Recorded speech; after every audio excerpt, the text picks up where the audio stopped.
Moussa alayhi salam, qui a fui son peuple parce qu'il avait peur de l'oppression de Pharaon. Il arrive dans une ville à Madian, on dit qu'il a traversé le désert, il est pieds nus, il est fatigué, il a peur parce qu'il est poursuivi. Et il a aidé 2 femmes à abreuver leurs bêtes. Regardez l'invocation que cette personne va prononcer. C'est une invocation sincère, du plus profond de son cœur. Ce n'est pas une invocation mécanique, ce n'est pas machinal. Non, il le dit.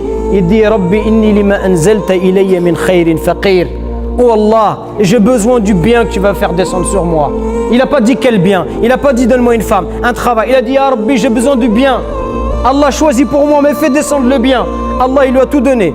Une épouse, un travail, une sécurité. Il était en sécurité. Allah, il lui a tout donné par cette invocation.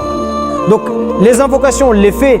Mais quand vous dites Ihdina sirat al-mustaqim et que vous êtes jeune, c'est comme si tu es en train de dire Ya Allah, guide-moi. Guide-moi parce qu'autour de moi, il y a les tentations. Il y a des gens qui me tirent pour aller vendre de la drogue. Il y a ceux qui me tirent pour sortir avec les filles, pour perdre mon temps le soir, et etc. Il y a plein de tentations autour de moi. Ya Rabbi, guide-moi vers toi pour que je me protège de tous ces chemins-là. C'est ça que ça veut dire. Et ça, c'est la chose la plus importante. Et si vous le dites et vous êtes sincère, par Allah et par Allah, Allah Azza wa Jalla ne sera pas insensible à votre invocation. Parce que Allah, c'est lui qui vous a demandé de l'invoquer. وَقَالَ رَبُّكُمُ ادْعُونِي أَسْتَجِبْ لَكُمْ. Et votre Seigneur a dit, et si vous m'invoquez, je vous exaucerai.